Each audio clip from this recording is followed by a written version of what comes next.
find the total electric field energy associated with the charged sphere. This is part C. So here's our sphere. It's got our net charge on the surface, net charge Q on the surface.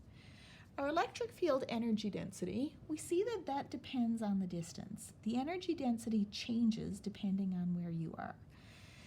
So if we think about our definition of energy density, it's total energy divided by volume. So our total energy would be the density times volume.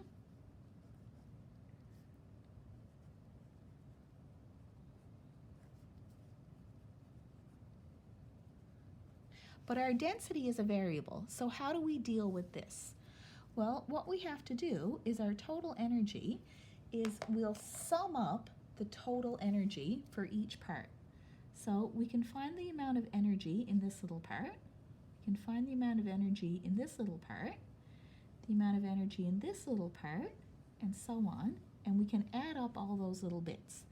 So we can add up the contribution due to each of these shells, and we can add them all up from the surface of the sphere all the way out to infinity. That means let's do the integral. So we're going to integrate the energy density with respect to the volume. So we'll fill in what our energy density is.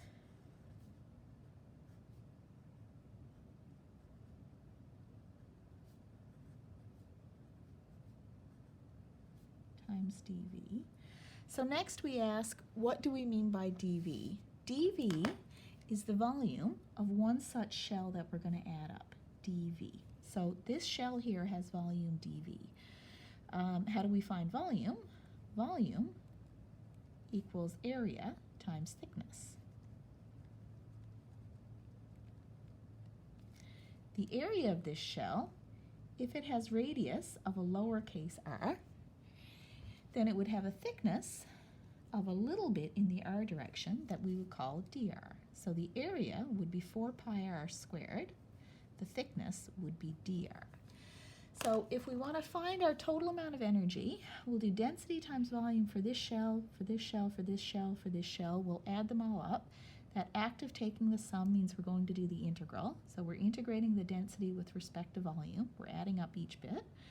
We plug in the expression for the density that we found in the previous part. And then we sort out what do we mean by the volume of one thin shell. That's area times thickness. Area is 4 pi r squared, thickness is dr. Let's put that in for our dV.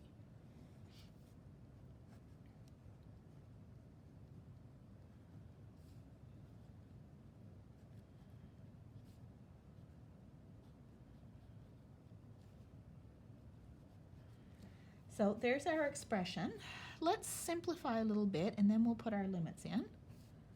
So that's going to be the integral. 4 on top, 32 on bottom. That leaves us an 8 on the bottom.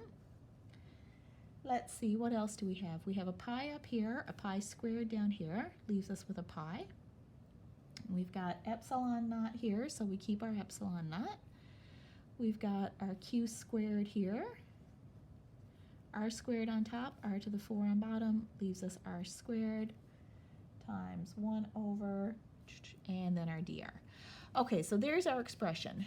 Now, what are the limits of our integral? Well, we go right from the center to the surface on out to infinity.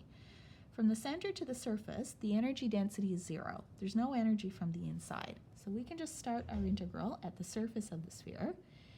And we can stop when we get all the way away, so when we get to infinity. So let's evaluate this integral. First thing we'll do is we'll take our constants out front.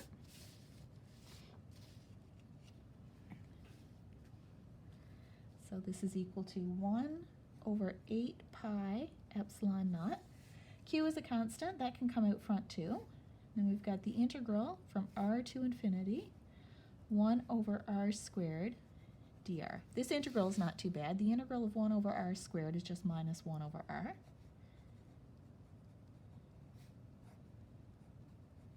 That's evaluated at infinity and the radius of the sphere.